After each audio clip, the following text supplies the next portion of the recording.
Anda diagonalisasikan matrik misalnya dengan gunakan komputer dimensi 100, dimensi 200 itu tentu sulit sekali kan. Kalau kita langsung ngukur dapat nilai eigennya itu beruntung sekali. Ya, jadi umumnya dapat nilai rata-rata. Kalau gitu nilai eigen dapatnya di mana? Nilai eigen dapatnya pada saat kita menghitung. Menghitung dengan mengukur di kuantum berbeda.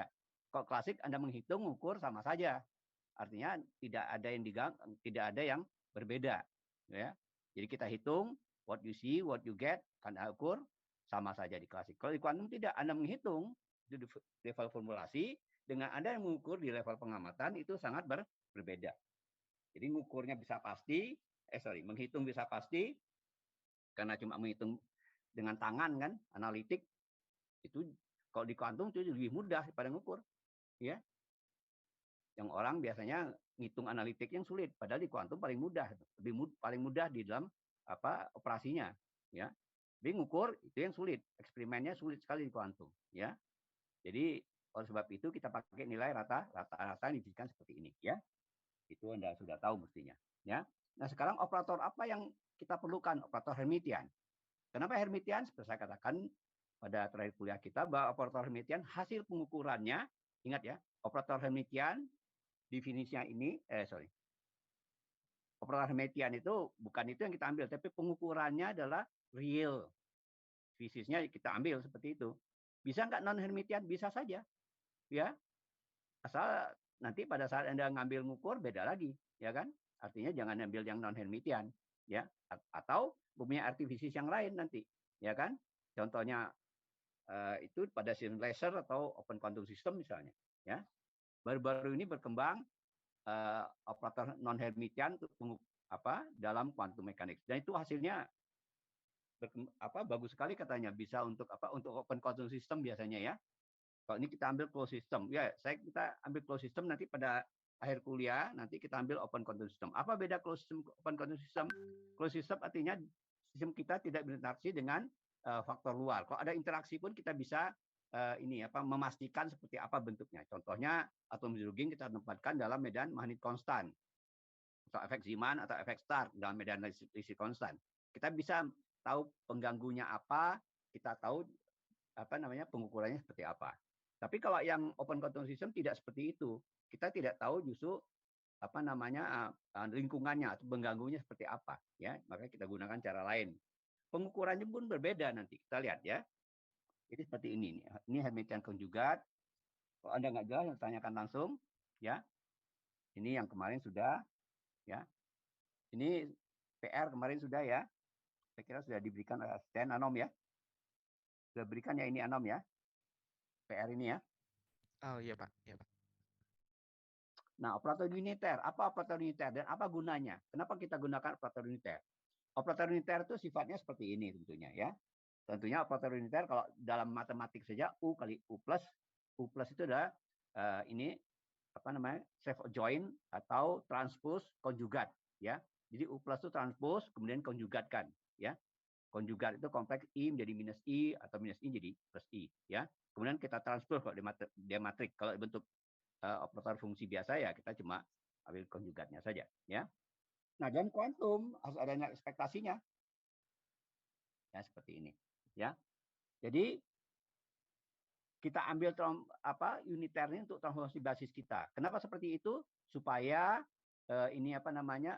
sistem kita tidak berubah, bukan sistem kuantum yang lain lagi. Sebagai contoh ini Anda lihat transformasi basis CI aksen kita transformasi dengan operator uniter UIK, di mana CI itu adalah basis ortonormal ataupun ortogonal, ya. Ortogonal Anda sudah saya berikan, ya.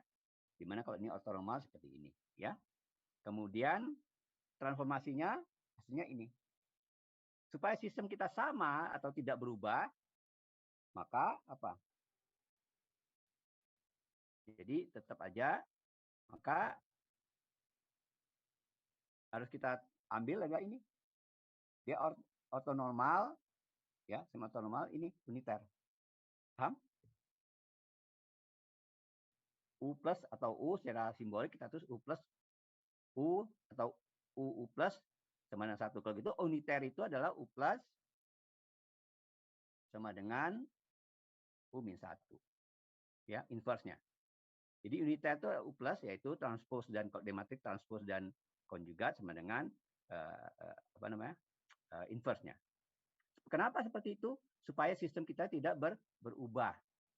Yang tidak berubah apa maksudnya? Ini sama dengan apa? Tetap sama dengan ini. Ini. Si I, J sama dengan si I aksen, si Q aksen. Tidak berubah. Ya. Itu penting sekali. Kalau dia berubah, artinya sistemnya sudah berubah lagi. Basis saja berubah. Ya. Jadi operator uniter diperlukan supaya apa? Transformasi basis kita menyebabkan sistem kita normnya tidak berubah. Untuk tidak berubah normnya, maka U-nya harus uniter. Seperti ini. Arti U plus sama dengan 1. Ini artinya apa ini? Secara matematik kita sebut apa ini? Bentuk seperti ini.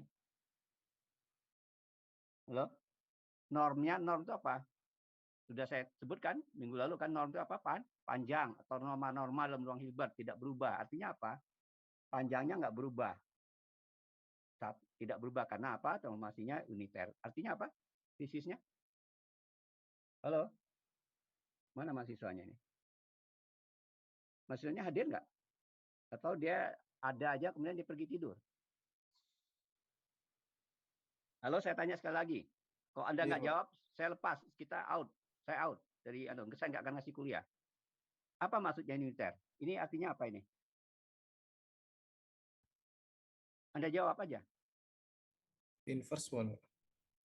Ya, inverse-nya ini. Uniter itu maksudnya inverse matrix. Jadi normalisasi. Enggak, dengar perkataan saya. Ini transformasi basis nih. Basis ini menyatakan apa ini? State ataupun menggambarkan sistem kuantum. Jadi sistem kuantum ini ya, karakteristik sistem kuantum ya. Ya. Normnya tidak berubah. Norm itu apa? Yang ini norm. Supaya normnya tidak berubah, maka transformasinya uniter. Artinya apa secara fisik? Anda bisa baca enggak? Ayo. Ayo. Apa? Enggak jelas saya. Coba Anda jawab yang benar. Apa maksudnya transformasi uniter? Normnya tidak berubah. Oke, artinya apa? Halo? Halo? Hermitian, Pak. Hah? Apa? Enggak jelas. Tidak mengubah fisisnya, Pak, transformasi uniter. Dia tidak mengubah fisis. Ya, itu tujuannya. Tidak mengubah fisis. Jadi bukan fisis sistem itu tidak berubah artinya. Kalau sistem atom hidrogen tetap atom hidrogen walaupun kita formasikan basisnya. Itu maksudnya ya. Nah, di sini artinya apa? Lebih dalam lagi. Artinya apa? Ayo. Observable. Oke, saya jawab aja lah. Anda mulai kemana-mana jawabannya. Ini Anda lihat ya. Kalau dia transformasi uniter, basis kita formasi, artinya sistem fisiknya tidak berubah. Ininya satu, artinya dia bentuk rotasi kan, panjangnya tidak berubah kan. Rotasi itu kan normnya atau panjangnya nggak berubah. Jelas? Nah, tapi di sini rotasi di ruang mana? Di ruang Hilbert. Nah, kalau sebab itu simetri dalam kuantum selalu rotasi dalam ruang Hilbert. Makanya operator rotasi di kuantum sangat penting sekali. Paham nggak? Ini penting sekali. Nanti kita akan belajar khusus operator rotasi. Anda paham itu? Paham nggak Anda? Saya belum paham maksudnya rotasi, Pak. Maaf, Pak. Ini coba, normnya nggak berubah kan? Ini, normnya nggak berubah ini. Bentar ya. Saya bikin yang baru lagi. Ini ya, Anda perhatikan. Isi.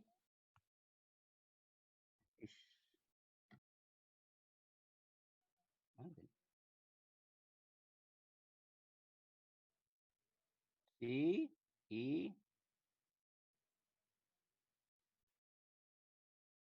ya, maka CI ini sama dengan Xen.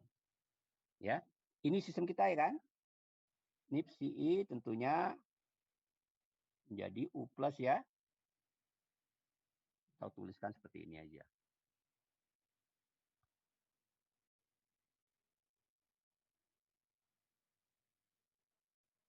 Maka normnya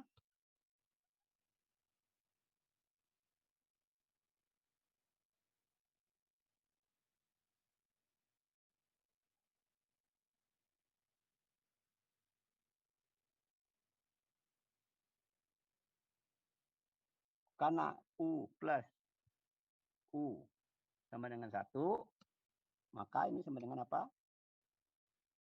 Ini norm kan? Artinya sistem tidak berubah.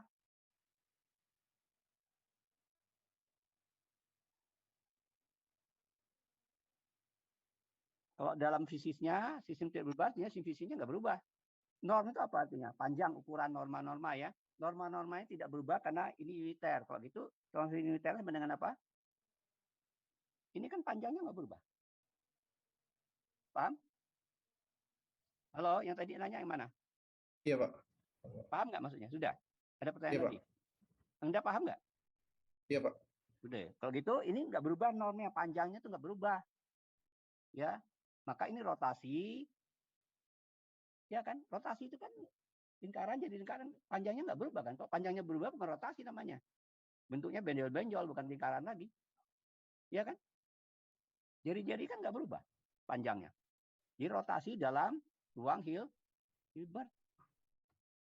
Nah, kalau gitu simetri dalam kuantum itu supaya sistem kuantum tidak berubah, maka harus bentuk rotasi dalam ruang Hilbert. Nah, ini kita eksploitasi nanti. Jelas? Ada khusus nanti kita pakai aljabar momentum sudut. Kenapa di kuantum itu yang paling penting momentum sudut, ya, bukan posisi, bukan momentum linear, jarang sekali kan? Anda lihat tuh, ya. Kenapa pengukurannya selalu momentum sudutnya seperti atom hidrogen, memang simetrinya simetri bola, spherical simetri dan lain-lain. Ya, paham ya? Nah, ini kita berikutnya dari kuliah berikutnya kita lihat rotasi ruang Hilbert dan penting sekali ini. Teorema Wigner-Eckhart dan segala macam munculnya dari sini. Ya. Jelas? Jelas enggak? Iya, Pak. Iya, Pak. Oke. Lanjutkan ya. Jadi itu tadi sudah mengenai operator uniter. Nah, operator uniter ini itu erat kaitannya dengan operator Hermitian yang dimana observable-nya adalah real tadi ya. Kalau E pangkat EQ, kalau EQ itu udah uniter, maka Q-nya harus apa? Hermitian. Ya. Ini pernyataan ini, coba. Ya, Anda lihat aja. Mudah itu membuktikan itu ya. Oleh sebab itu, kalau kita eksponensiasi di operator Hermitian, maka itu pasti uniter. Ya kan? Jadi tinggal eksponensiasi aja. Ya. Oke. Dan operator uniter perlu karena supaya sistemnya apa? Sisisnya tidak berubah. Artinya sistem kuantum yang sama. Ya, kalau kita otomasikan basisnya uniter. Kemudian norm tidak berubah artinya otomasi uniter supaya basisnya tidak fisisnya sama, punya simetri. Simetri itu kan muncul akibat apa? Karena suatu sistem ditoleransikan tidak berubah, maka timbul simetri kan? Nah, ini juga sama, sistem tersebut tidak berubah jika saya otomasikan dengan faktor uniter di ruang Hilbert, ya, maka timbul simetri. Ya, simetri apa? Simetri rotasi di situ. Rotasi di ruang H. Barusan saya jelaskan ya. Nah, sekarang apa itu guna eigenvalue dan diagonalisasi? Kalau saya punya sistem kuantum yang tidak ortogonal, boleh? Boleh, tidak ada masalah secara umum. Saya bisa ortogonalkan, gampang caranya. Artinya saya ambil seperti ini. Ini sepertinya di matematik sudah ada ini, ya. Maka ini determinan ini harus sama dengan 0. Ya. Oke. Determinannya 0 karena ini sama dengan 0, ya. Contohnya ini, ya. Anda sudah tahu ini saya punya operator Q-nya 2 kali 2 0i minus i0. Kita ambil ininya determinan 0 jadi ini, ya. Lambda kuadrat, maka lambdanya eigen kita sebut ada 2, 1 dan min 1. Untuk lambda 1 maka si satunya C kali I dan 1. C C-nya bisa kita cari nanti berapa nilainya melalui normalisasi. Untuk lambda min 1, maka ortogonal basis vektor eigennya C min I kali 1, di mana C biasa aja kompleks bilangan kompleks secara umum ya. Normalisasi artinya kalikan dua C1 C2 dan 0 ya, C1 C1 D1, C2 C2 D1, maka kita akan dapatkan C-nya seperakar 2. Maka kita bisa diorganisasikan artinya. Ya, seperti ini jadinya. Nih. Paham ya? Ini cuma matematis saja. Jadi kalau non ortogonal, tidak ortogonal, kita bisa diorganisasikan menggunakan eigenvalue problem, ya. Mudah sekali itu, ya. Dan operator Q kita bisa jadi seperti ini, ya. Dan Q itu jika Q uniter maka P-nya Hermitian, ya. Q Hermitian maka P-nya uniter. Itu bisa dibuktikan, lihat aja. Kemudian kita bisa menyatakan nilai eigen tersebut, masalah nilai eigen ini dengan namanya dekomposisi spektral, ya. Jadi kita bisa mengdekomposisi operator Q dengan nilai eigennya. Caranya seperti ini. Q kita ambil di posisi dekomposisi spektral dari ini eigenvalue, ya, lambda. Kita kebetulan sudah dapat ya Q itu ya, nilai eigen sama operator vektor eigennya. Kita tinggal pakai aja lambda I. Ini jadi Q itu bisa kita tulis dalam bentuk nilai eigen dan vektor eigennya. Makanya disebut dekomposisi spektral. Yang bentuk spektrum eigen itu. Ya. Jadi kita ambil seperti ini lambda I. Maka ini balik lagi deh ke awal. Ya. Seperti itu. Paham ya? Ke Q lagi. Ya, ini jadi Q kan. Mudah ini. Anda ambil ya setengah. 2 yang I-nya hilang. Ya, jadi seperti itu. Ya. Sorry. Yang bilangan realnya hilang karena ini minus ya. Oke, jelas ya? Dekomposisi spektral boleh nggak? Boleh. Dekomposisi spektral ini paling bagus sebenarnya ya. Nilai eigen itu yang kita suka kerjakan karena lebih gampang ngelihatnya ya. Betul. Operator proyeksi apa? Operator proyeksi lagi-lagi harus di dalam pengukuran. Jadi operator proyeksi itu artinya apa? Proyeksi itu kalau Anda ini punya A, saya proyeksikan ke B jadi ini kan. Jadi artinya dia sejajar dengan B. Kalau saya proyeksikan sekali lagi A jadi A kuadrat, jadi dirinya sendiri. A kuadrat jadi A juga kan. Karena sudah proyeksi, tetap jadi dirinya sendiri kan. Di operator proyeksi itu definisinya ini. Q kuadrat, kalau dalam kuadrat ingat, ya ekspektasinya sama dengan Q sendiri. Ya. Nah, kemudian ada operator involutif, Q sama dengan Q-1, sehingga Q kuadrat sama dengan 1. Ya, karena Q kali Q, satunya Q kali Q-1 jadi 1 kan.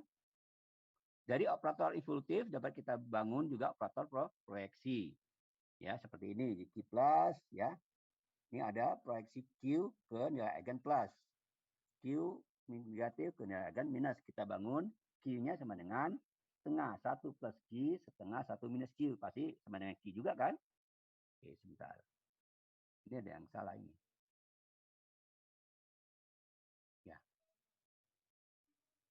Saya kira ini 1 min Q, ntar. Ini sama dengan 1 dong. Ya. Ini mestinya 1 min Q, 1 plus Q. Mungkin di sini minus ya. Ya. Gitu ya.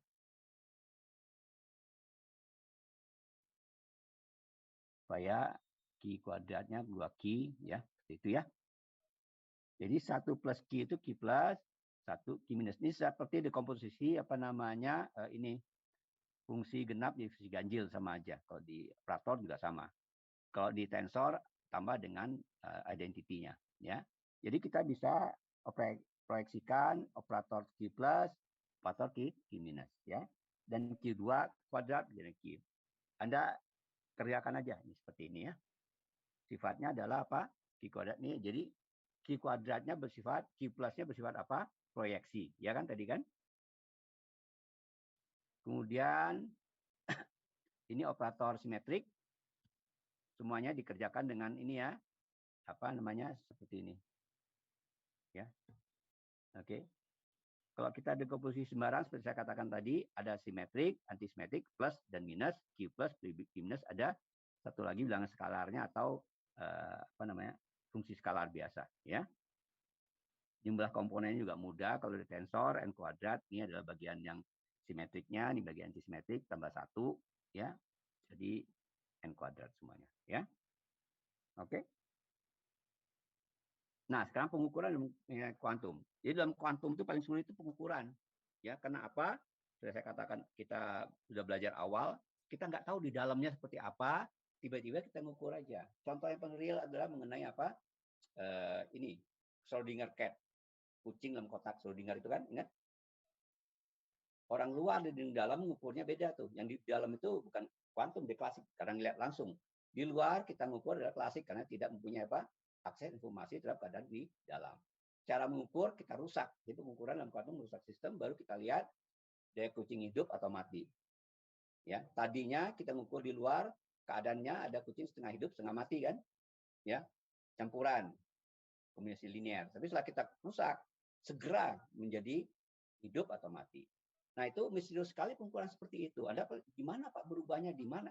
Apa dia seperti hantu aja atau benda apa gaib aja tiba-tiba berubah? Tidak, ya sebenarnya. Kita bisa menjelaskan itu dengan cara open quantum system salah satunya. Ya, artinya apa? Dia pasti pada saat kita rusak, dia pasti ada apa namanya interaksi dengan lingkungan kan pada saat kita merusak itu. Dan interaksi dengan lingkungan itu sangat cepat sekali. Cepat sekali, ordernya 10 pangkat minus 10 detik mungkin. Ya, 10 pangkat 10 detik. Jadi mata kita nggak pernah melihat keadaan kuantum sebenarnya. Walaupun ada kuantum di alam semesta ini, di sekitar kita itu kuantumnya banyak. Tapi pada saat kita ngelihat, kita ngukur, itu tidak pernah kita lihat keadaan kuantumnya. Kenapa? Berubah jadi klasiknya adalah sangat cepat. Ya. Paham ya? Nah, di situ juga dengan kotak Schrödinger. Jadi kalau kita menggunakan sistem open quantum system di mana sistem yang tertutup tadi Schrödinger cat dalam kotak tertutup, kemudian kita rusak, itu artinya kita mengganggu sistem, merusak sistem, mengukur sistem, maka dia langsung terjadi open quantum system, artinya interaksi dengan lingkungan sehingga sistemnya berubah menjadi keadaan hidup saja atau mati saja, ya. Jadi keadaan klasik jadinya. Paham ya? Jadi itu salah satu penjelasan bahwa kucing Schrödinger tidak misterius. Karena perubahan dari sistem kuantum klasik sangat cepat, kita nggak bisa ngerti secara mata kita, ngukur pun nggak bisa. Maka kita lihat tiba-tiba seperti berubah jadi hidup atau mati saja. Hidup atau mati itu adalah keadaan klasik itu. Bisa diukur, bisa dilihat, dan nggak berubah lagi kan. Jadi kuantumnya tidak bisa kita lihat. Itu ordernya sangat cepat, bisa 10 kali 10 detik atau lebih kecil lagi, ya. Nah, itu juga yang dipakai orang nanti untuk menjelaskan tentang consciousness dari Roger Penrose dan Hameroff.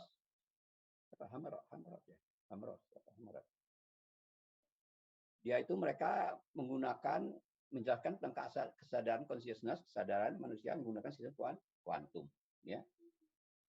Jadi seperti itu, ya. Jadi kuantum ini nanti dipakai juga nanti abad-abad ini bagaimana menjelaskan consciousness yang orang psikologi tadinya atau lebih banyak orang kedokteran. Kemudian mereka bisa menjelaskan, orang kuantum bisa menjelaskan di mana perubahan dari keadaan tidak sadar disadar dengan lingkungan, ya, karena ada interaksi dengan lingkungan, ya, seperti itu, ya. Jadi kuantumnya akan berkembang terus. Nah, ini pengukuran dalam sistem kuantum yang tertutup atau closed system kita sebut pengukuran projective measurement atau kita sebut orthogonal measurement. Ada juga menyebutnya von John von Neumann measurement. Itu Dirac mengatakan bahwa pengukuran jangka sistem jatuh ke sebuah eigenstate jadi variabel dinamik yang sedang diukur. Ini sebenarnya projective measurement sudah dibuat oleh von Neumann. Berikutnya ya, von Neumann juga ngarang buku tentang ini ya, walaupun dia mathematician tapi dia tentang kuantum dia banyak idenya ya. Nah, yang pengukuran lebih umum kalau ada sistem terbuka gimana? Maka ada sistem tertutup dikali tensor produk dengan sistem terbuka, kita mengukur secara measurement dengan projective atau ortogonal atau von Neumann. Jadi lebih umum lagi namanya. Kalau sistemnya terbuka. Kalau yang tertutup cuma projective measurement seperti ini, yang merah ini. Ya, jadi opsi kombinasi linear seperti itu, maka saya mengukur psi keadaan Q misalnya, saya proyeksikan dengan operator proyektor ini, proyeksi ini. Ini operator proyeksi ini. Ya. Artinya sistem kita jatuh keadaan nih, coba. Saya proyeksikan ya. Ini jadi ini. Jelas? Akhirnya jadi ini. Mudah ya? Ini kita sebut biasanya completeness relation, tapi lambda Q itu kalau jumlahkan semua Q, ini sama dengan 1. Ya, totalnya. Itu kita sebut completeness relation. Yang ininya operator proyeksi. Jadi operator proyeksi itu digunakan untuk memproyeksikan atau mengukur sistem kita ke dan yang kita inginkan seperti Dira katakan. Jadi contohnya seperti ini, ya. Ada pertanyaan nggak di sini?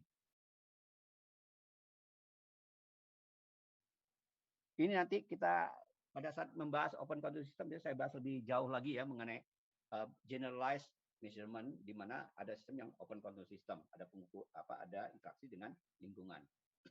Ya. Di pengukuran kuantum itu agak sulit tuh, agak misterius, Bang. Sampai sekarang pun orang tidak jelas.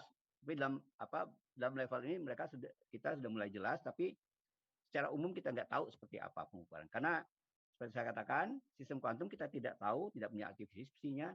Pada saat kita ngukur, dia jatuh ke sistem klasik yang kita ukur. Jadi pada kita ngukur itu jadi sistem klasik tuh. Ya.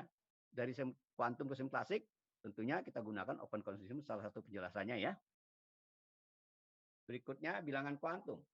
Bagaimana mencari bilangan kuantum atau karakterisasi sistem yang seperti yang saya pernah katakan. Yang saya contohkan dengan teman kita yang rambutnya keriting, kacamata, kurus, ya. Bagaimana karakterisasinya sistem kuantum yang kita nggak tahu, ya kan? Nah, orang mengambil cara ya. Jadi untuk flow system aja, ya. Jadi pertama adalah setiap keadaan bisa nyatakan dengan ray atau berkas dalam ruang Hilbert. Ray atau berkas itu sebenarnya keadaan eigen itu sebenarnya kita bisa ambil sebagai keadaan eigen itu adalah berkasnya ya. Contohnya C dalam ruang Hilbert ya. Kemudian kita cari complete commuting set. Jadi operator-operator bekerja pada sistem kuantum tersebut apa saja kita misalnya bisa posisi, momentum linier atau momentum sudut. Ya, kalau sistem atom hidrogen itu lebih mudah contohnya berikut ya. Contohnya atom hidrogen aja. Maka yang kita ukur adalah H, Hamiltoniannya tentunya kita dapat NLM, solusinya ya sudah ya, ini ada PR, sudah saya berikan PR-nya. H itu adalah operator Hamilton merupakan operator eigen dengan nilai eigen IN. L kuadrat juga operator eigen ya. L kuadrat itu L dot L ya, dengan nilai eigen H caret kuadrat L kali L per 1. Kemudian LZ itu juga operator eigen. Di mana eigen M kali H, ya. Maka kita harus bangun ini. Ya, kalau dia merupakan mengkarakterisasi sistem bisa. Jadi karakterisasi ini dinyatakan oleh bilangan kuantum ya N, L dan M. Jika dan hanya jika H dan L kuadrat, H dengan LZ, L kuadrat dengan LZ commute. Paham ya? Kenapa diambil yang commute? Supaya pengukuran antara ketiga observable tersebut tidak saling mengganggu, tidak muncul ketidakpastian Heisenberg maksudnya di situ ya. Jelas? Halo, Anda jelas nggak? Ada pertanyaan nggak?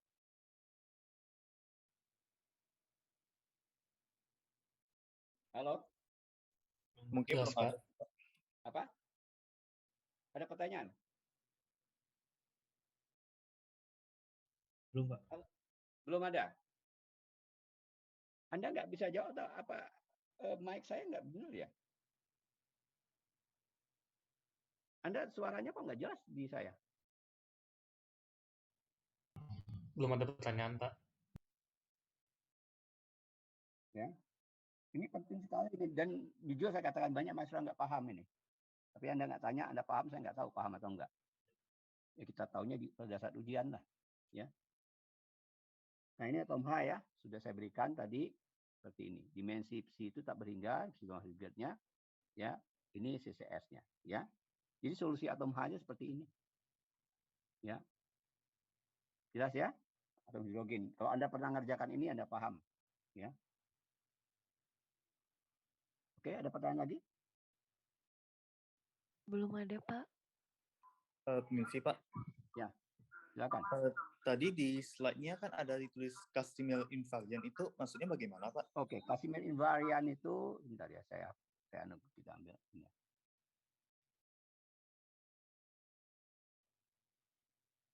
Itu dari istilah teori grup sebenarnya. Jadi kalau saya punya operator A,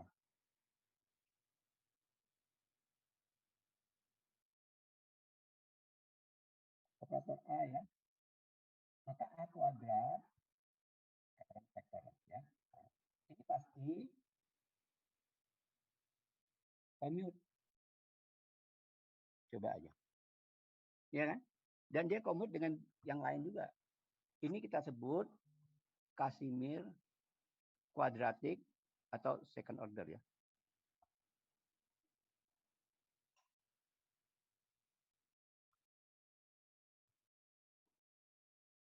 Casimir nama orang ya, karena dia yang pertama invariant. Ini menunjukkan kata apa? Pertama ada second ordernya tanda kuadrat, ya. Casimir itu nama orang yang menemukan. Invariant kenapa ini? Invariant. Artinya kalau ini invariant maka D A kuadrat atau DA DT, ini ada I mungkin ya di sini ya, pasti 0. Ini persamaan apa ini? Persamaan apa? Enggak, bukan persamaan ini. Ini pasti kan? Kalau dengan H, ya H juga kuadrat. H dengan H. H dengan A kuadrat, pasti 0 juga. Ini salah.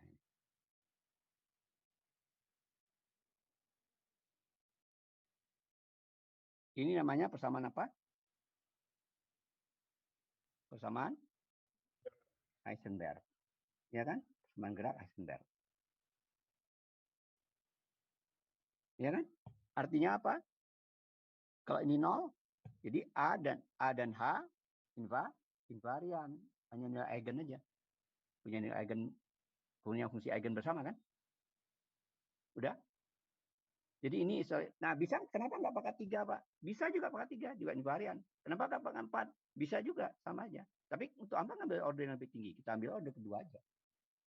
Jadi mencari invarian dari suatu operator, itu mudah sekali. Salah satunya Casimir invarian. Contohnya di sini. Coba, L kuadrat itu adalah Casimir invarian dari faktor L. Kalau Anda kerjakan L saja, itu belum tentu invarian. Belum tentu dia memenuhi ini. Kecuali LZ aja. Atau LX atau LY. Tapi kalau L semuanya LX, LY, LZ nggak bisa. Kalau Anda ambil LZ 0, maka LX, LY nggak 0 lagi. Apa namanya? Komutasinya. Paham? Paham, Pak. Jadi karena dia invarian, ini kan menjadi persamaan apa ini? Sama Heisenberg yang 0 tadi kan? Artinya L-nya tidak berubah. LZ-nya L kuadrat juga sama. Akibatnya L kuadrat, LZ, dan H sendiri bisa kita ambil sebagai apa? CCS atau bilangan kuantum. Nah, bilangan kuantum yang CCS tadi pasti merupakan apa? Pasti kita gunakan untuk diambil sebagai apa namanya? Karakterisasi sistem yang komplit ya, lengkap, komplit semuanya. Nggak boleh L kuadrat dengan LZ saja, itu nggak lengkap kan? Mesti lengkap H, L kuadrat, LZ. Gimana kalau ada faktor spin? Tambah lagi S kuadrat dengan SZ misalnya. Kenapa di LZ? Kenapa pakai LX? Sama saja. Anda ambil LX, kalau ambil LX, LX, LZ dengan diambil lagi. Ya, ini salah satu aja. Biasanya orang ambil LZ. Dalam sistem apa? Sistem ini, sistem koordinat kita. Anda lihat nanti, kalau Anda mengerjakan PR, LZ itu ternyata apa? Rotasi dalam bidang P. Rotasi sudut P ya. Sudut P. LZ itu. L kuadrat itu rotasi apa? Rotasi dalam sudut theta. Di sini X, Y, Z, dan theta itu seperti ini. Koordinat bola. Ya. H itu Hamiltonian energi. Makanya P itu berkaitan dengan momentum sudut, momentum M, bilangan kuantum M, sorry. Ya, LZ. L kuadrat itu dengan L. Ya. Kalau H itu dengan energi En, energi atom hidrogen. Ya. Ini tanpa gangguan ini. Ya. Ini artinya belum ada gangguan apapun, artinya kita bisa ngitung. Ya, ngukur gimana? Nah, kalau kita ukur beda lagi Pak ukur. Karena akan berubah lagi. Ya kan? Tapi nggak apa-apa, yang penting kita tahu sistem. Jadi kita bisa mengkarakterisasi sistem jika tahu ini semua. Ya. Oke. Halo? Oke, Pak. Ada lagi pertanyaan?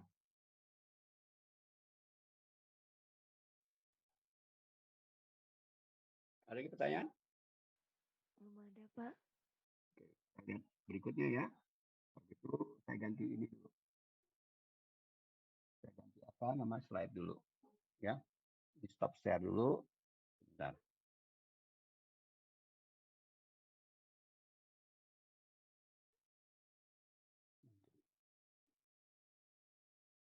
Ya. Sorry ya, saya anu dulu ya. Kalau saya ini dulu. Saya ambil slide yang baru. Ya, Pak.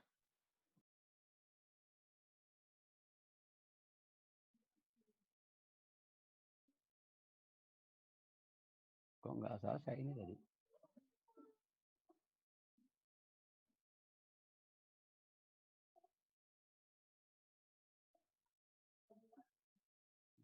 Bentar ya. Tadi.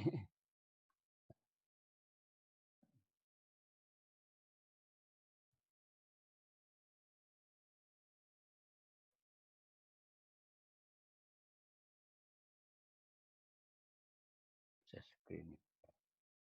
Nah, ini. Ya, kelihatan screen saya?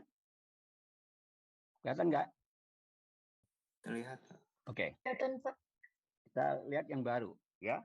Jadi gimana cara mengukur kuantum atau menggambarkan sistem kuantum atau cara menghitung lah ya. Yang lalu saya berikan formulasinya aja ini ya. Anda belum tahu ngitungnya. Kalau di S1 biasanya kita langsung bersama Schrödinger, kotak potensial dan lain-lain ya. Itu contoh-contohnya. Di sini kita lebih maju lagi, kita ngeliat mengukur sistem tapi digunakan apa gangguan, masih closed system. Karena gangguannya kita bisa kita ini apa kita bisa menguasainya apa kita bisa apa ini organize ya. Jadi pertama gangguannya ada yang bebas waktu, nanti ada gantung waktu ya. Yang bebas waktu itu ada dua, yang kasus degenerate dan non degenerate sama degenerate. Ambil non degenerate dulu ya, bebas waktu, non degenerate, kemudian yang bergantung waktu. Tiga-tiganya kita bicarakan ya, kita bahas ini ya. Itu gangguannya seperti apa? Kita lihat. Hamiltonnya ada seperti ini. Jadi ada sistem yang sudah kita tahu, H0, ya. Ini kasus non-degenerate dulu ya gangguannya ya. Perturbasinya itu adalah kita tahu secara pasti. Contohnya atom hidrogen. Solusinya kita tahu pasti kan. Kita ganggu dengan faktor kecil, misalnya ganggu dengan medan magnet luar yang konstan, yang jauh lebih kecil dari H0, atau medan listrik luar, efek Stark biasanya, ya, di mana sistemnya jauh lebih kecil dari H0 yang awal. Yang awal itu apa? N, L, dan M. Ya, jelas ya yang tadi yang saya minta kerjaan PR. Karena ada gangguan kecil dan gangguan, kalau besar bukan gangguan lagi, namanya berontak itu, revolusi. Ini gangguannya, ingat. Maka dia harus memenuhi sifat deret. Ya, contohnya adalah ini bagusnya filosofi gangguan ya. Kita lihat, dulu. Seperti ini, Anda lihat, saya lihat. Ya, kalau saya punya fungsi fx, saya ganggu dengan fx yang kecil saja, delta x kecil ya, jauh lebih kecil dari x. Maka ini jadi apa ini? Ya, maka jadi fx, ya kan? Kita uraikan dalam deret Taylor, ya, kemudian delta x, ya, df dx bagi 1 faktorial kan, plus kuadrat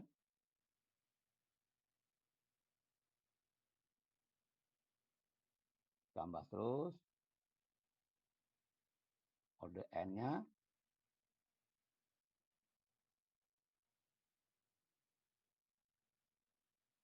ya, dan selanjutnya ya, order kn per 1 dan lainnya.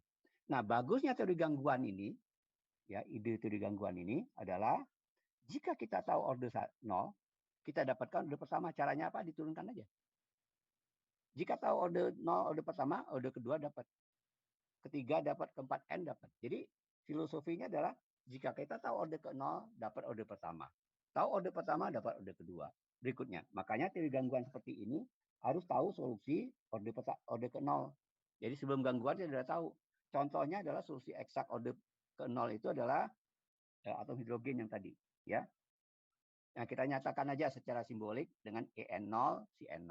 Jadi En0 itu ada energinya, karena kita ingin cari energinya yang diganggu. Ini sebelum gangguan nih. N0, ini N itu adalah, ingat N itu adalah level eksitasinya 0 itu yang ada kurung.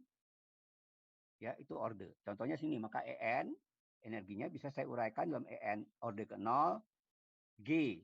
G itu adalah kopling ini, harus kecil. Ya, kali En orde 1, G kuadrat, En orde kedua dan berikutnya. Oke? Dan makin lama makin kecil nih. Ya. Jadi orde kedua, orde ketiga harus lebih kecil daripada orde kedua. Apalagi kalau ada 1. Kecil mengecil dan menuju 0. Deret jadinya. Nah, Cn, Pn itu adalah, ini adalah fungsi gelombangnya, state vektornya. Itu juga orde ke 0, orde 1, 2, 3, dan 4. Kalau gangguannya besar, nggak bisa dikontrol lagi, maka tidak punya deret seperti ini. Itu namanya bukan gangguan lagi, saya katakan. Misalnya N0, N2-nya lebih besar, 3-nya lebih besar, itu divergen namanya. Itu maka ada teori gangguan kita gagal. Itu juga yang terjadi pada relativitas umum. Kalau kita gabung dengan kuantum general relativity, jadi quantum gravity, kalau kita uraikan dalam teori gangguan, karena kita mengukur dengan teori gangguan, ya, orde itu membesar dia. Namanya non-normalizable. Makin lama makin besar. Ya, gagal ya. Kita coba dengan linearis gravity juga sama. Makanya teori quantum gravity itu belum ada sekarang, ya. Walaupun sudah dirumuskan orang, tapi hasilnya masih belum bagus, ya, masih mengecewakan, ya. Itu seperti itu. Nah, dalam bentuk koreksi kita tuliskan seperti ini, ya. Orde ke 0 yang koreksinya, ini orde ke 0 dan koreksinya. Paham ya? Jadi filosofi gangguan itu seperti itu. Kalau bukan gangguan Pak besar, nah kita nggak bisa. Kita nggak bisa mencari yang gangguannya sebesar orde ke 0 sebelum diganggu, nggak bisa. Jadi di kuantum kita pakai itu. Nah, bagusnya kita bisa rekayasa dengan eksperimen. Jadi kalau kita mau tahu keadaan kuantum, kita bisa ganggu dia kecil aja. Ya, contohnya efek Zeeman diganggu dengan medan magnet konstan di luar, ya, yang kecil dibandingkan. Nanti ada contohnya. Efek star juga sama. Ya, efek Zeeman kita ambil di KS1 sudah ada si kuantum S1, ya. Jelas ya. Dan karena kecil itu harus konvergen, jangan membesar, harus mengecil, jangan divergen, ya. Oke. Dan solusi yang orde ke 0 kita harus tahu secara eksak. Udah? Ada pertanyaan nggak di sini? Ini filosofi awal nih. Kalau Anda tahu udah paham ini, udah kita tinggal jalan. Tidak merumuskan secara matematik. Itu ini. Halo? Halo? Ada pertanyaan mengenai filosofi ini tentang gangguan ini, secara perturbasi.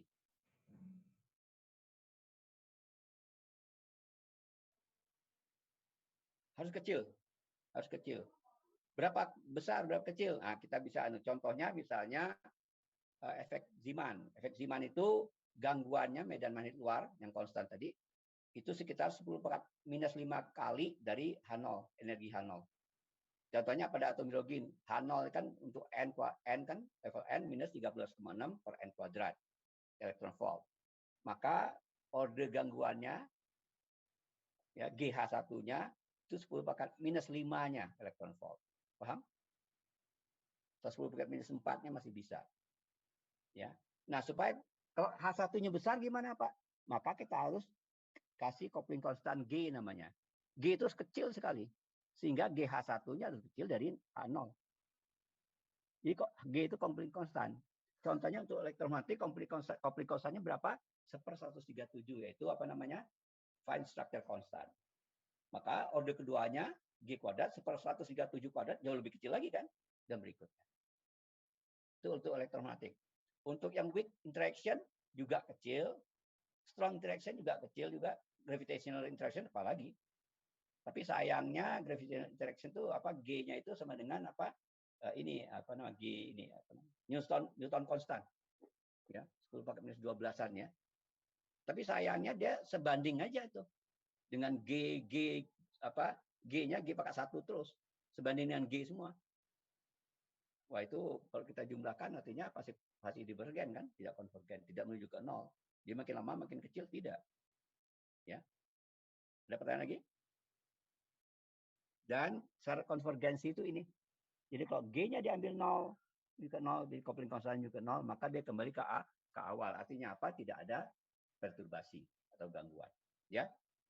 Oke, kalau sudah jelas, kita masukkan sekarang Hamiltonian total. Ini Hamilton H dengan H0, H1 beda ya. H0 itu yang sebelum gangguan, H1 itu gangguan dari 1.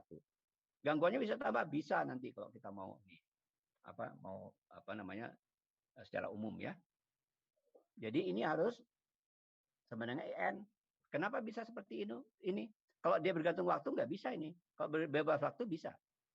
EN-nya nggak berubah. Ya. Nah, kemudian ini H itu H0 plus H1 ya, bebas waktu. Nah, ini tadi sudah. Ini adalah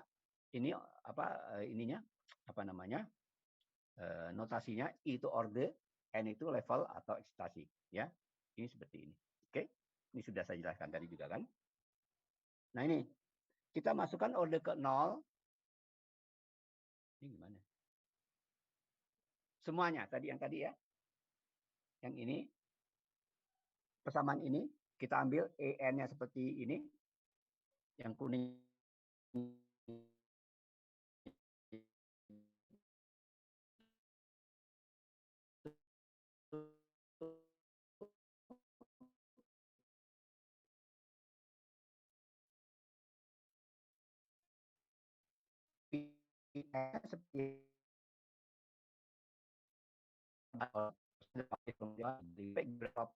seperti G0 ada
saya dapat PN1. PN1 tahu, PN0 saya dapat PN2 dan seterusnya. Ya, paham ya? Jelas nggak? Iya, Halo? Pak. Oke. Ini persamaan linear. Artinya, jika PN1 solusi, maka PN0 solusi juga. Ya kan? Jadi, ada syarat.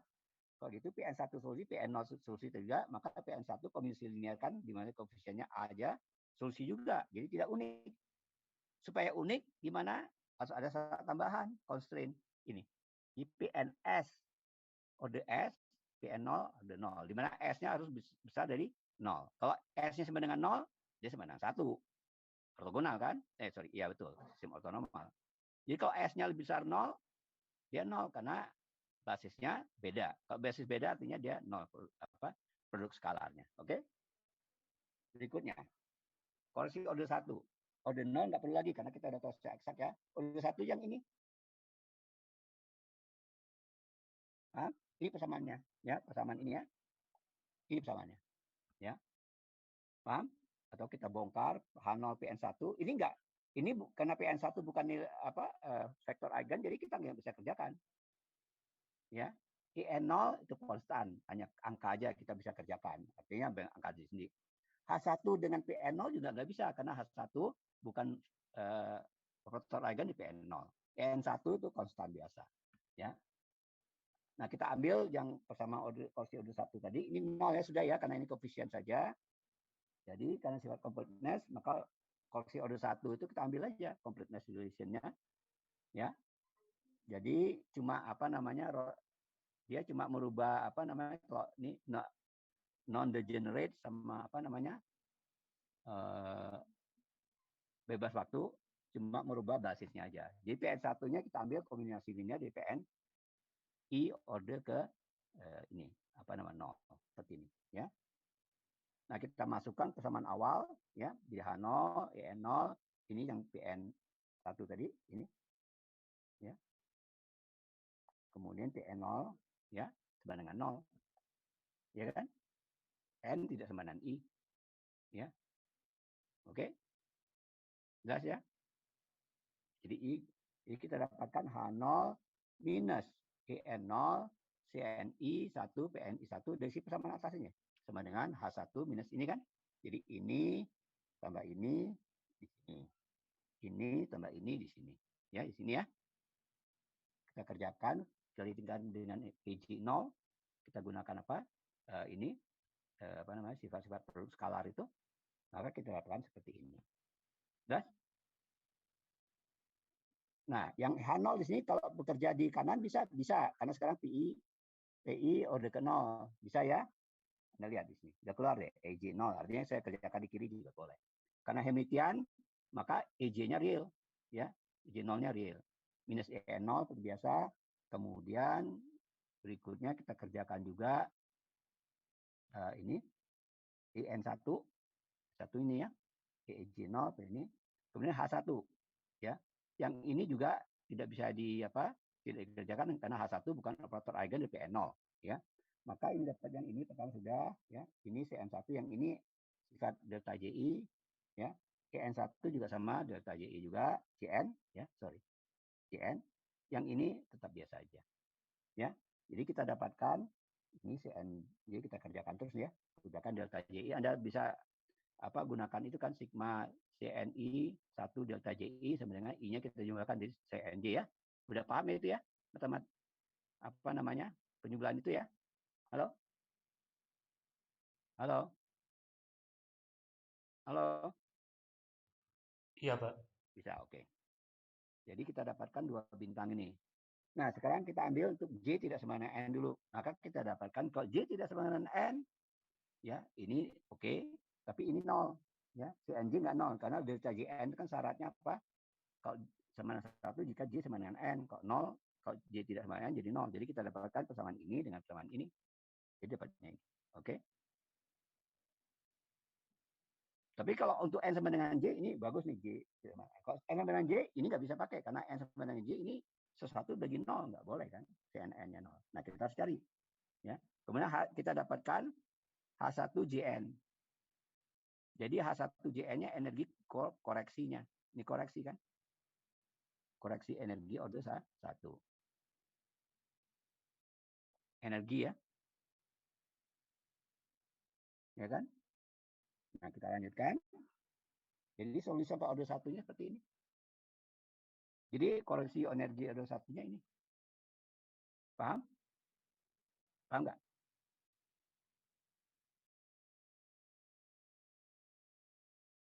Ya koreksi dong. N1 kan koreksi. Coba lihat ini. Anda perhatikan ini. Ini kan. EN itu EN0. Koreksinya EN1 kan. Ini kan direct. Yang seperti saya katakan ini. Ini order 0, ini order 1. Ini kan koreksi. Anda paham filosofi ini nggak? Anda paham nggak ini? Coba. Ini ya. Coba lihat fungsi ini ya.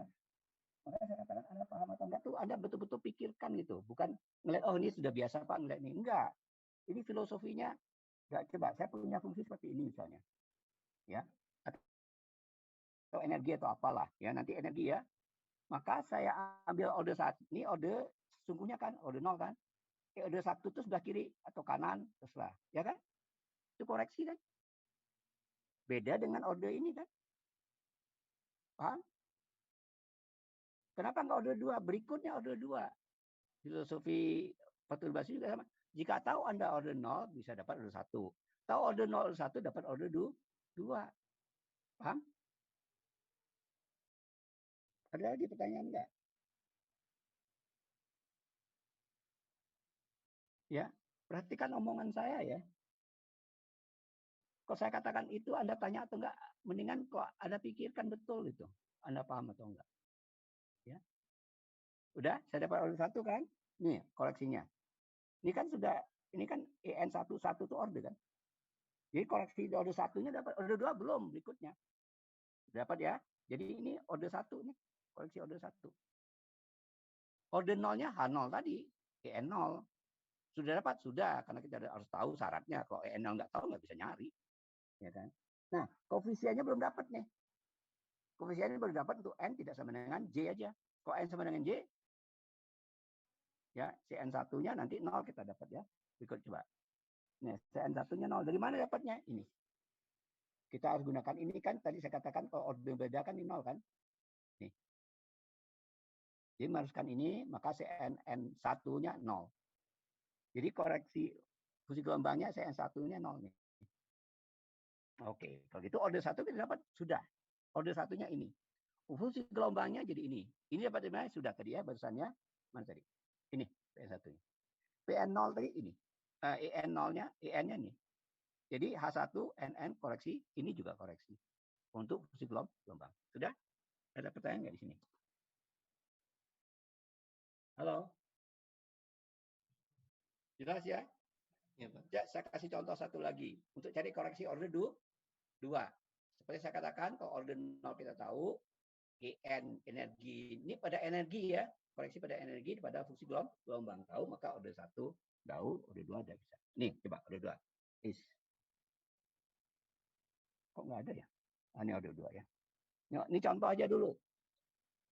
Nih, order gangguannya H1 efek Zeeman. Anda sudah dapat di sini ya. Waktu di fisika kuantum sudah dapat ya? Iya, Pak. Nah kan, dapat kan? Iya, Pak. Oke. Nah itu waktu itu kita nggak sistematis. Kita nggak bisa itu. Nggak bisa. Dan kebetulan efek Zeeman-nya mudah karena gangguannya BZ dengan LZ. LZ kita tahu dari eigennya kan? Kebetulan. Nanti efek star berikutnya nanti ya. Contohnya. Efek Zeeman-nya mudah ini. Gangguannya adalah mu itu adalah momen magnetik apa? Jadi B medan magnetik luar diganggu ini apa elektron, ini inti, ini elektron, dia punya L loh, menurut sudut L. Nah L ini nanti interaksi dengan B-nya itu, contohnya LZ, BZ. Kenapa B kita ambil LZ, BZ? Karena kita arahkannya B ke arah Z. Anda bilang Z-nya arah aja sini B, BZ. Boleh kan? Kenapa nggak boleh? Karena satu arah, jangan berarah lain. Ada ke sana, ada kemari, itu nggak bisa. Ambil aja B-nya arah satu arah aja, ambil itu arah Z. Z. Oke, kalau itu E1-nya, N1-nya seperti ini. Ingat, integral ini adalah cuma simbol ya, maksudnya adalah integral star ya, kemudian H1 PN0.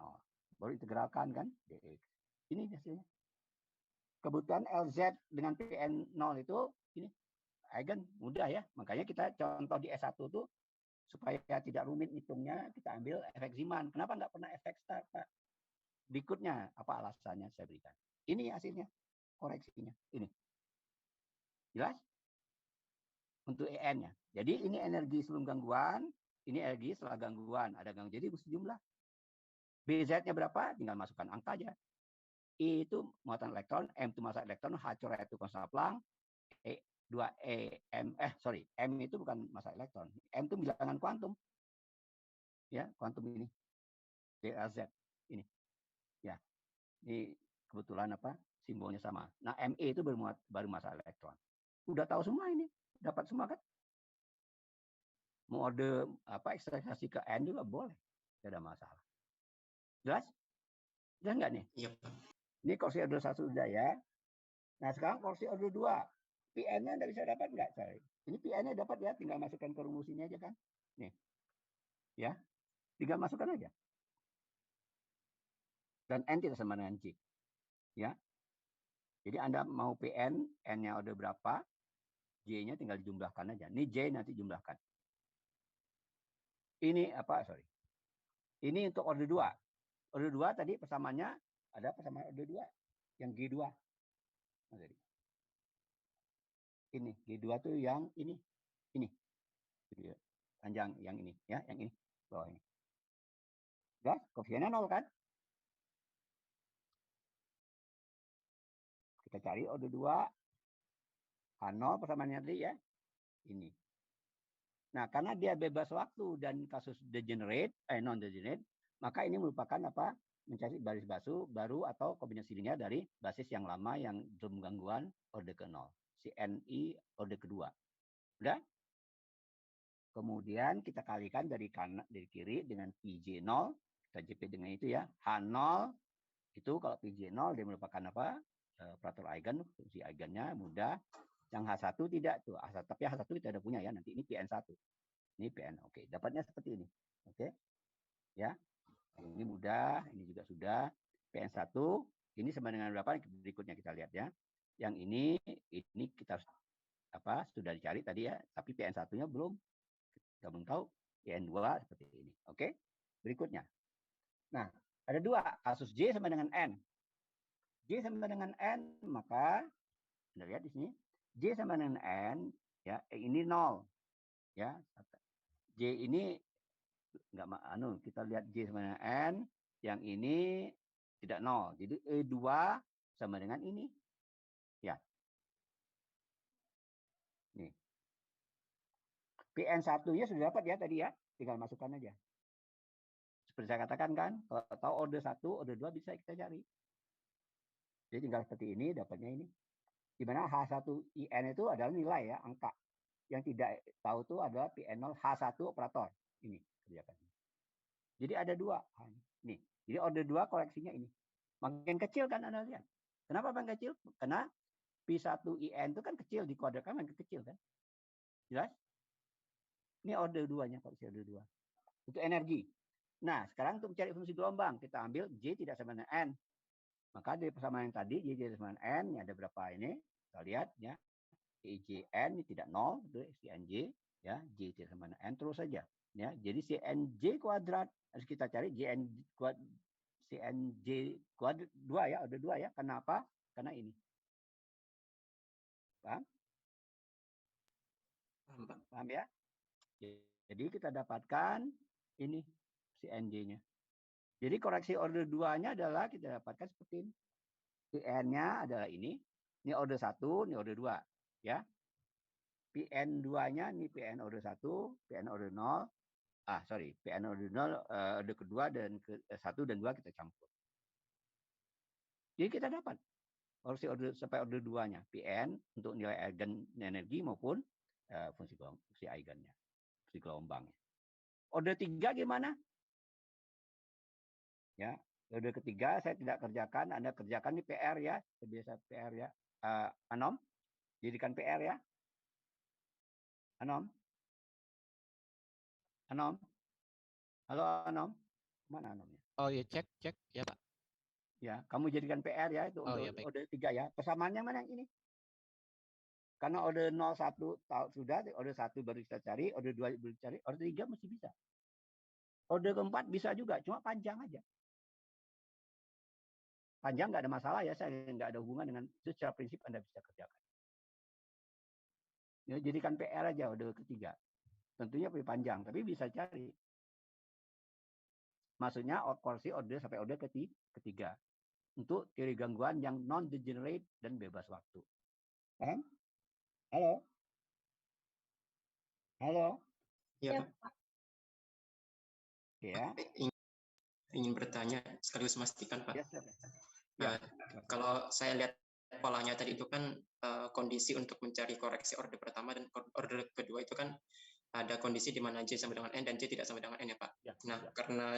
karena J atau N itu menunjukkan kondisi eksitasi ya Pak tadi, berarti ketika kita ingin mencari energi pada tingkat eksitasi yang sama itu berarti kita mengandaikan J sama dengan N gitu ya Pak untuk mencari energi koreksi. Enggak. Bukan, itu teknik aja J sama N, J sama N. Kita tinjau semua ya. Tapi koreksi energinya untuk semua eksitasi, tingkat eksitasi. Lihat, N kan, hanya N kan? Iya. N, ini N0, ini N1, NN, ini N2, bukan N2, N juga udah ke N. Ya, paham? Iya, Pak. Semuanya, ya. Ini, koreksinya untuk semua eksitasi. Ini J sama N, J tidak sama N itu tuh teknik aja. Karena kalau J sama N saya dapatkan nilai energinya. Kalau J tidak sama N saya dapatkan fungsi koefisien dari fungsinya. Ya. Jadi teknik aja. Tapi untuk semua level, ya, level N itu umum aja, Oh, berapapun. Ya, iya, Pak. itu. Berarti Oke. dia lebih ke kesimpulan akhir ya Pak, ketika J sama dengan N mendapatkan ini, Betul, kemudian J betul. sama dengan ya. Cuma teknik aja untuk mencari ya. Iya. Kan kita harus eksploitasi apa namanya, dalam matematika kan informasi apapun harus kita eksploitasi itu, ya. Iya, benar, Tapi Pak. bukan berarti bahwa kalau gitu untuk ini enggak. Ya. Baik. Oke. Ya, terima kasih Nah, banyak. berikutnya kasus yang degenerate, ya. Degenerasi itu maksudnya satu level energi fungsi eigennya banyak. Masih ingat kan degenerasi? Contohnya pada atom hidrogen. Pada energi En2, E2 ada berapa fungsi eigen di situ? Bisa psi 2 0 0. Psi 2 1 0. Psi 2 1 min 1. Psi 2 1 min 1 plus 1. Ada 4 dalam energi yang sama ada 4 fungsi eigen, ya kan? Iya, Atom hidrogen secara umum dalam level N didapat N kuadrat fungsi eigen, ya kan? Ingat nggak? Iya, Pak. Di fisika kuantum S1. Contohnya untuk N sama dengan 3, maka energinya minus 13,6 per 3 kuadrat, 9 elektron volt. Tapi fungsi eigennya ada berapa? Ada 9 buah. Anda bisa sebutkan, ya kan? Bisa sebutkan ya, bisa dia ya, tahu ya. Mestinya fisika kuantum, ngambil fisika kuantum udah tahu itu, nggak ada masalah, ya. Maksudnya degenerasi. Nah, di dalam kasus degenerasi kita bisa juga cari bagaimana gangguannya secara simatik ya. Nanti biasanya sih kita nggak bisa gunakan lagi efek Zima sebagai contoh, efek start nih, ya. Dan itu sekalian memperjelas tentang contoh-contoh enggak cara pemakaian, ya. Ada pertanyaan nggak sampai sini? Belum, Pak. Oke. Belum sih, Pak. Ya, silakan. Tadi saya penasaran ini sih, Pak. Pada efek sebelumnya kan di awal-awal dibilangnya Hamiltoniannya kan ada couplingnya. Hanya saja kalau di efek Zeeman cara lihat ada coupling, faktor couplingnya itu dari mana? Dari nanti kalau Anda ambil order tadi 1 ya, 1, 2, 3, cara kerjaan biasa yang nggak usah ini. Full couplingnya alpha. Kalau efek Zeeman itu supaya order pangkat 4 itu yang kita bisa dapat. Ya. Order kuadrat, order kedua. Kalau di S1 saya tunjukkan itu, ya. Karena dia ada alfanya nanti. Kalau kita kerjakan, ada 1/137 kita keluarkan, ya. Halo. Di fisika kuantum saya kerjakan itu. Kalau di sini nggak kelihatan. Ya, karena saya tidak masukkan angka-angkanya. Ya kan? Cuma saya masukkan sebagai contoh itu yang tadi, ya. Ini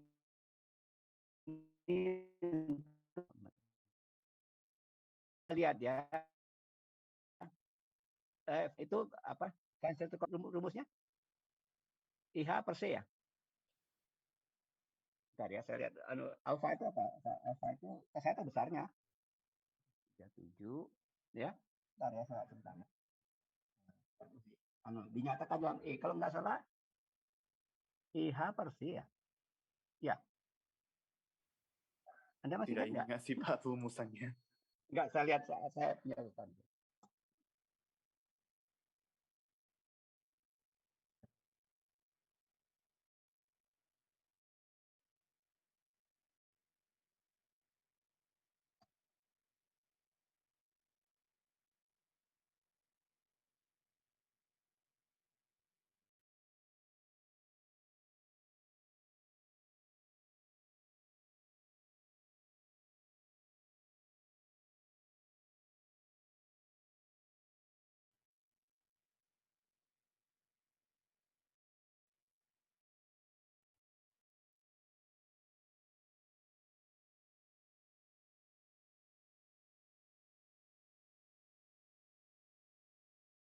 Oh. Ya, Pak. Oh, ini rumus nih. Bentar ya. Ini itu ada E per HC. Ini Anda dapat MH per H. Ini kan. Jadi kali H lagi kali HC, ya. Jadi ini saya bisa nyatakan bisa. Jadi sama dengan E per HC, jadi minus alfa ya M bagi ME dikali per H kuadrat kali BZ. Ya, itu. Kalau order 0 nggak ada. Order 0 kan tidak alfa pangkat 0 kan. Itu alfa pangkat 1. Ya. Terus kalau Anda kerjakan lagi misalnya couplingnya misalnya pin dan L ya. Efek Zeeman ini sebentar ya.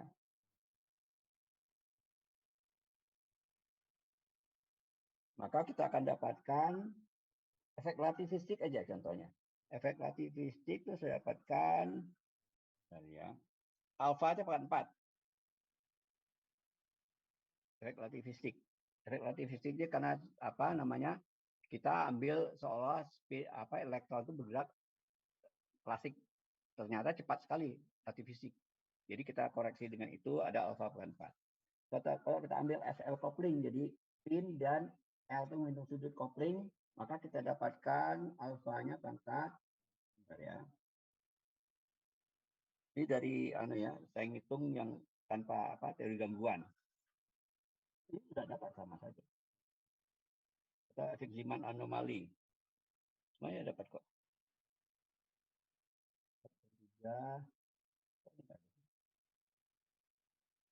Alfa pangkat 4 juga ya. SL coupling juga alfa pangkat 4. Itu juga dengan efek relativistik alfa pangkat 4 tadi sudah saya katakan. Dan berikutnya ya. Jadi semuanya ada alfanya apa? Kalau dalam kenapa pakai alfa? Karena ini kan kalau efek Zeeman, efek Stark itu kan koreksinya ini kan elektromagnetik kan di alfa super 137. Kalau kita pergi ke strong traction dia pakai ini lagi, pakai ada juga kalau teori kuantum saya berikan berapa couplingnya, ya. Semuanya ada. Jadi G-nya itu akan kelihatan langsung di situ. Ya. Oke. Gitu ya. Oke, Pak. Ada lagi pertanyaan? Ada lagi nggak pertanyaan? Halo? Ada pertanyaan lagi nggak? Kalau nggak ada pertanyaan, nah kalau gitu hari Jumat depan kita akan mulai dengan kasus degenerasi ya. Order satu aja degenerasi ini, karena nanti saya berikan filosofinya juga ya. Oke? Ada pertanyaan lagi? Kalau nggak ada, kita selesaikan sampai di sini dulu ya. Terima kasih. Assalamualaikum warahmatullahi wabarakatuh dan selamat pagi ya. Waalaikumsalam warahmatullahi wabarakatuh. Oke, saya stop share ya.